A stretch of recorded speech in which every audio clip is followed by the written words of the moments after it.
entendons-nous bien sur les termes, la démondialisation, et en particulier un certain nombre de ses promoteurs, dont Arnaud Montebourg, c'est bien au niveau européen qu'elle se situe.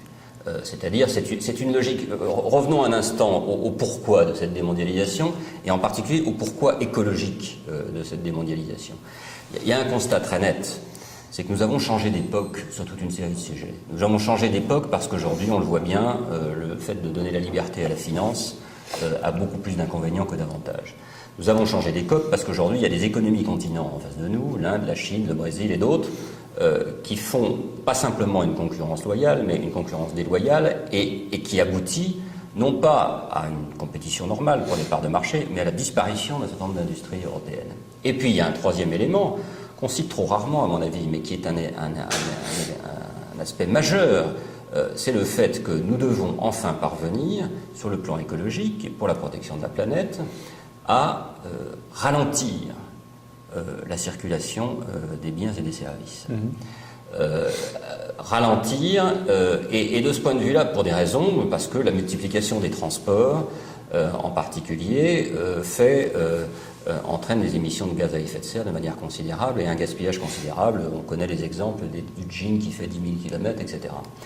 Et pour ralentir, on est obligé de constater que aujourd'hui, les instruments de régulation internationale soit n'existent pas, soit ne sont pas opérationnels parce qu'ils exigent l'unanimité très largement. Par exemple, si on voulait demain augmenter la fiscalité sur les transports et donc sur l'énergie, pour le transport maritime ou sur le transport aérien, pour par exemple renchérir considérablement quand on envoie des fleurs du Kenya jusqu'en France, par exemple, ce qui se fait très régulièrement, ou d'autres exemples. Si on voulait, aujourd'hui, nous n'avons pas d'instruments et nous n'avons pas de perspective d'instruments au niveau mondial pour ralentir ces flux.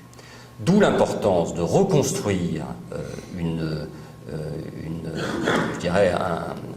organisation mondiale, mais à partir d'ensembles régionaux qui, eux, permettent justement de ralentir ces flux et donc au niveau européen de pouvoir, par exemple, mettre des droits de douane pour renchérir le coût des transports et donc limiter le transport de marchandises. Voilà un exemple qui montre que si on veut, et c'est pas du tout, comment dire, il y a un débat qui est-ce que la démondialisation c'est la construction d'un autre monde. Il y a un débat entre la démondialisation et l'altermondialisme. Non, ce débat n'existe pas. La démondialisation, c'est un moyen d'obtenir un autre monde, le moment venu, alors qu'aujourd'hui, l'ensemble des instances de régulation mondiale ne marchent pas. Et on pourra revenir d'ailleurs pourquoi est-ce qu'elles ne marchent pas. Pourquoi on n'est pas favorable au fait de faire ce concept un étendard comme l'a fait Arnaud Montebourg? C'est parce qu'on pense qu'on a dans certains secteurs besoin de plus de mondialisation et dans d'autres besoin de moins de mondialisation. Je suis d'accord avec le fait qu'on doit absolument, pour des raisons écologiques, aller vers une relocalisation de certains flux économiques. Aucun problème là-dessus. Mais en parallèle, si on veut régler la question du changement climatique, on ne pourra absolument pas le faire si on n'a pas un accord de coopération internationale contraignant qui dépasse la souveraineté étatique des États-Unis de dire j'en ai rien à faire, des Chinois de dire attendez on verra ça dans 20 ans, etc. Et donc aujourd'hui, l'incapacité que tu mentionnes du fait d'arriver à se mettre d'accord au niveau international sur quelques grands enjeux qui concernent l'ensemble de la planète, c'est pas la faute de trop de mondialisation, c'est la faute de pas assez de mondialisation politique. Et donc ça veut dire qu'il faut plus de mondialisation politique, il faut dépasser le souverainisme et le nationalisme des États. C'est extrêmement compliqué, on en a conscience, mais ça veut dire que le chemin, il est sur certains sujets, en matière monétaire par exemple. On n'arrête pas de dire qu'il faut davantage de coopération monétaire. La démondialisation en matière monétaire, c'est la guerre des monnaies. Je vois vraiment pas en quoi c'est un projet progressiste.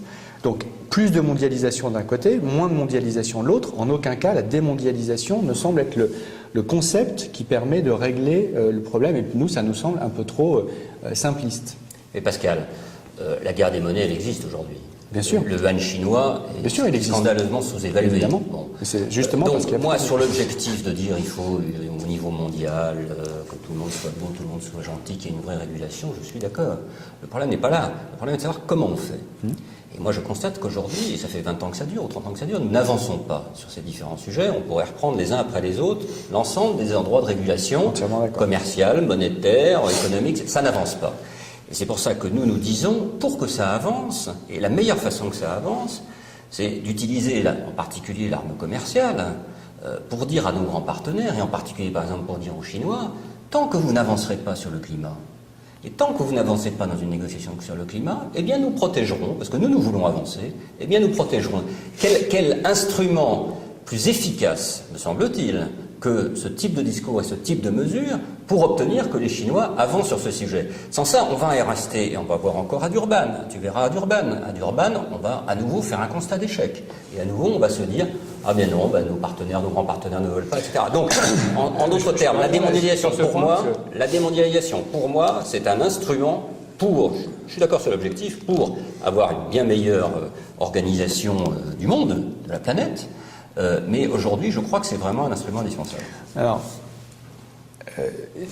le problème, il est conceptuel. C'est-à-dire que le fait de mettre le mot démondialisation en avant, ça implique quand même quelque chose qui tend à dire il faut resegmenter les choses. Alors après, je ne dis pas que ça devient tout de suite de l'extrême droite, hein, c'est pas du tout un faux procès que je te fais, mais ça revient à recloisonner, à resegmenter.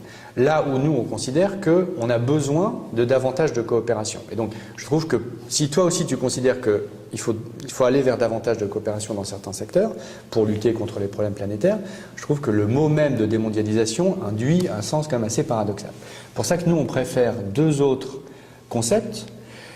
Et là, je pense qu'on va se rejoindre sur la proposition, c'est-à-dire de dire il faut effectivement qu'on soit en capacité de créer du rapport de force. Ça, j'ai aucun doute là-dessus. Hein. Il ne suffit pas de dire on va tous se mettre d'accord et il n'y a qu'un faucon, etc. Il faut créer ce rapport de force. Mais il faut se créer ce rapport de force dans une dynamique de davantage de coopération. Alors comment on fait et quels sont les mots-clés que nous on met en avant? Le premier, c'est l'accès qualifié au marché.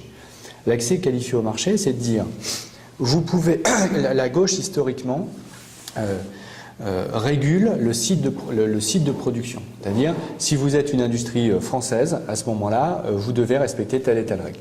Mais si vous êtes une industrie étrangère, non française, c'est un autre cadre réglementaire que vous devrez respecter, et vous pouvez vendre chez nous sans respecter forcément le cadre réglementaire qu'on impose à nos producteurs. Nous, on pense que dans une économie qui aujourd'hui est interdépendante et mondialisée, même si certains éléments de cette mondialisation, on la critique, et notamment la mondialisation financière, on pense que la bonne approche, c'est de dire, si vous voulez vendre chez nous, vous pouvez produire où vous voulez, mais si vous voulez vendre chez nous, alors vous devez respecter un certain nombre de critères. Et du coup, on se rejoint, je pense, assez largement sur le fait qu'on est pour mettre en place non pas ce qu'on appelle nous, un protectionnisme européen, parce que la notion de protectionnisme, ça voudrait dire j'impose aux autres des contraintes que moi je m'impose pas. Je dis ce produit-là, il n'est pas bien parce qu'il est chinois ou parce qu'il est. C'est pas le sujet. Il est fabriqué à peu près. Il est fabriqué là